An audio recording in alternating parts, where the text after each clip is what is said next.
Welcome to the Business Behind the Scene podcast with Francesca Moi, where we talk all about real business problems, real solutions, and getting actual results in your business. Welcome to episode number 196 of Business Behind the Scene. Now, in this episode, I wanted to chat with you guys about something that, guys, that I always like to tell the truth about. Us as business owners, I like to take responsibilities for the things that I don't do right. And I like to tell my clients the things that I think we can improve and they can improve. And when I say we, I mean we business owners and we are CEOs. And so I noticed that the problem a lot of the time is not the person that is delegated to, is not the delegation, is not the act of delegating. The problem is usually the delegator. So sorry to, again, bring it up like this, but honestly, it's something that I am very passionate about, and delegation is not easy. It's not easy to delegate because everything is in our brain. And for us to translate that into a step-by-step of that process is like, but don't just do it. They should just know. They should just know. And it's like, usually, often is not that they should just know, is that there's two couple of things. And okay, let's be honest. Sometimes it is the person that you're delegating to that is not the right person for the team, and that's it. And there is no other way around. And I get it.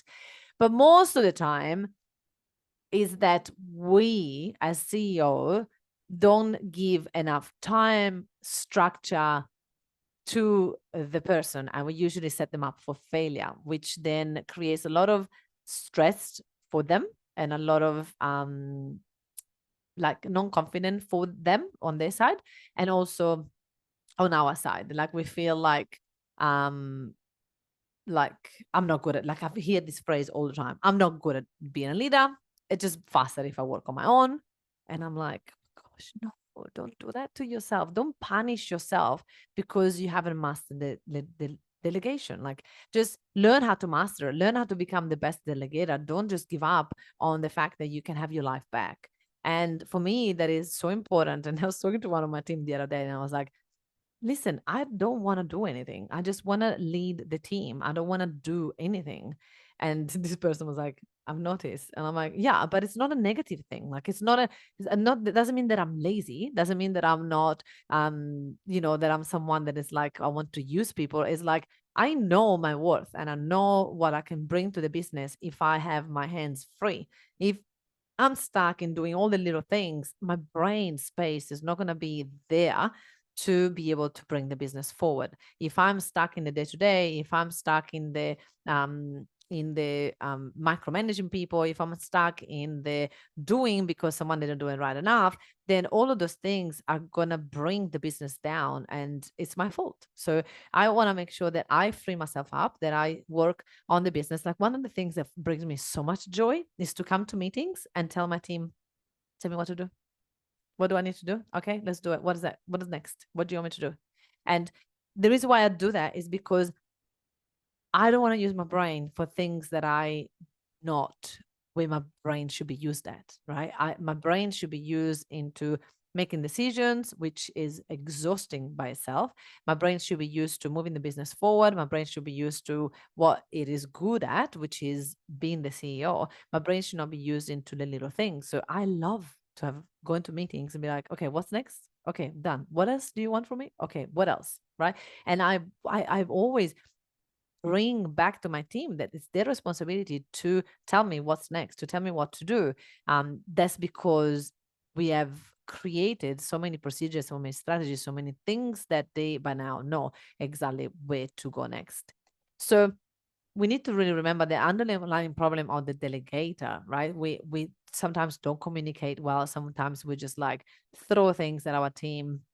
We just expect so much, but we haven't really given any structure. We drop in tasks without any instruction whatsoever. And sometimes what I've learned from me is that when I do that is because I don't even know what I want. I don't know how that look like. So I just try to say, this is what I want. And then my team, when they start doing it and then bring me some example, I get clarity. I'll be like, Oh, no, that's definitely not what I want. And by seeing what I don't want, I get clarity on what I want. And I need to be honest with my team about it. I can't just go and be upset with them because they didn't give me what I want when I didn't really give them my structure. I need to be honest with them and be like, okay, thank you for bringing something that I don't want, because this helped me to understand what I do want. So now let's work on this framework together. So this is what I want, and this is what I think you should do to get it. Give it to me and get it done, and then I can send them off and do it. And this is a style of delegation. It's not right or wrong. This is what I find that is a lot easier for me. So I tell my team, hey, I need this thing. And then when they do a draft of it, when they start working on it, I can then direct them and I can say, okay, more of this, less of this. Okay, yes, I like this part. No, I don't like that part. Oh, I need these other 3 data metrics. If not, I don't understand this other bit. And then they go away, they do it, and then can come back to me because I give them more instruction. So this is the way that I like to delegate, and it works really well for me. But I struggle to delegate and give all the instruction in the first place, and that is okay. But then I cannot get angry and upset when people come back to me with something that is not what I wanted because I didn't give enough information. So it's really important to understand also your style of how your brain works. My brain works better when things are already started. I really struggle to start something from scratch, especially if I have to do it by myself. Like if I'm working with a team member, that is fine. But then like I have taught my team how to do that on themselves. I'm like, okay, so if I'm asking you to do this thing, I want you to ask me these questions for you to be able to do it. But sometimes that doesn't work for my brain. My brain doesn't work that way. Sometimes they bring me a question and I'm like, I don't know, I need to see it first.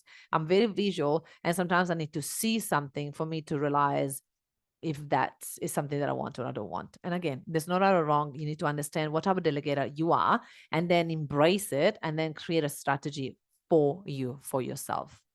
So delegator are afraid to delegate a lot of the time. I'm definitely not that person. I'm the opposite. I delegate everything to everybody, and I throw people in the deep end and I'm like, go, do it, and let's work it out once you start on it. But a lot of people are the opposite. They're afraid of delegation. They're afraid because they're afraid of not getting the perfect result. But what happened that by holding on to many things, you're slowing everything down and you become the bottleneck of your own business. And I don't believe that that's the best thing to do. When you are stuck into doing everything and not delegating, then also you're not allowing yourself to grow. Because when we are doing the same thing over and over and over again, we don't grow. And so, as business owners, we need to grow. I find it fascinating when people tell me, I've got time to do that. I'm like, I'd rather spend the time reading a book that's going to show me how to do next thing, then also going to show me how to level up as a business owner. It's going to show me how to be better in my relationships. It doesn't have to be business all the time, but I prefer to spend time educating myself than working in anything. So every time that I finish early, I'm like, I'm out of here. I'm going to take Ollie for a walk and I'm going to listen to a podcast. It is so much better than sitting here and wasting my time and to be in a business when I don't need to be there. This is something that I seen. So when I say that the problem is not the delegation, but it's the delegator, is that because we need to take ownership of, it's going to be a journey. We're not going to be good at delegating straight away. We're not going to be great at being leaders straight away. We're not going to be incredible bosses immediately, but we're going to learn as time goes. And so one of the things that we need to remember is that it's okay to learn while we're doing it. One of our clients had a little bit of trouble, and this is the thing, like I get a lot of clients that come to us that had bad experiences in other agencies or with other virtual assistants directly, and they come to us, and I believe that because they had a bad experience, because they had not a successful experience before, they have learned. And because they have learned, then they come to us. And yes, we have a better process. Yes, we have a outstanding VAs. Yes, everything that we do is quite outstanding.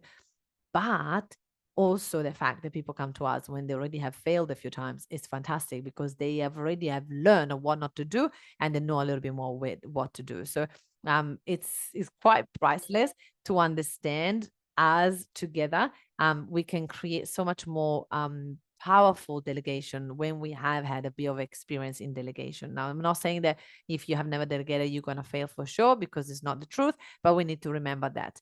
And we have one of our clients that had a business, well, have a business, and had VAs in the past, and really never worked out. Like, it had a bit of a negative experience with the virtual assistant world. And this person is a high performance coach, so working with really, really high level careers clients, and literally started with us in a couple of months ago, and they've got a virtual assistant, and everything is different because these clients got more experience because they know exactly what they don't want from other past experiences. And then we match them with the personality, with the right VA that understands them. And we match them with the VAs that has got the skills that they need. And it has been such an incredible process to work together, because these clients have chosen to delegate rather than control. It's chosen to let go rather than stay on top of it. And sometimes it's also because the virtual assistant that we have assigned to this person is very hands-on, and is very willing, because we teach virtual assistant to speak up when they don't understand. And so this virtual assistant is asking a lot of clarifying questions, which helps the client to really go, oh, okay, let me tell you these bits as well before you do your work. So they actually have a great communication, and that's because we help the client, we help the VA, and that creates a really good structure together. Now, we wanted to remind you all that we have a draw happening, and we have my virtual assistant is now live here with me, as you guys know, and she's going to help me remember what the draw is, because these type of things are never in my brain.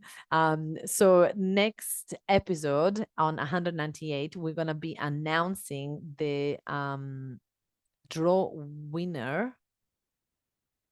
Oh, May 25th, sorry, the 25th of June, I meant. We want to announce the draw winner.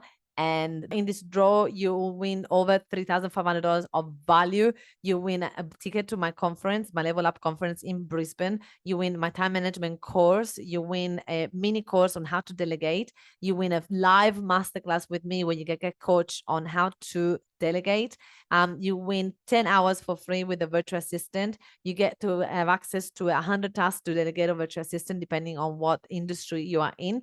You get a one-on-one session with me to understand what are you ready to delegate now. And also you'll win an ebook version of my brand new book that we have just launched, and is coming out, and it's happening, and is available to everybody. And the title is The Ultimate Clone, Take Control of Your Business with the Power of a Virtual Assistant. Now you're getting all of these, right? You go into a draw to one person, win all of this, value $3,500. What you need to do is take a screenshot of this podcast that you're listening. You gotta then add the insights of what you've learned from this episode, and then go into your Instagram and post it on your stories. Tag me, Francesca Moi _official, and my team will put you in the draw. And on the 25th of June, you know who is the winner. So thank you so much for participating to the draw. We want to see how many of you, I know there is thousands of people listening. I just want to know how many of you are actively listening, that you're willing to do this for us, for me to also get to know who is the other beautiful listeners here. So go ahead, go and do it. And thank you so much one more time. I'll see you in the next episode.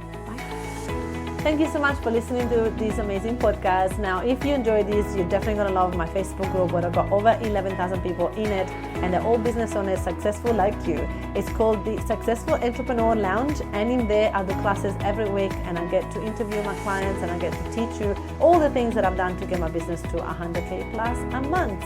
So I look forward to have you in there. It's called the Successful Entrepreneur Lounge Facebook group in Facebook. I look forward to see you there. Ciao.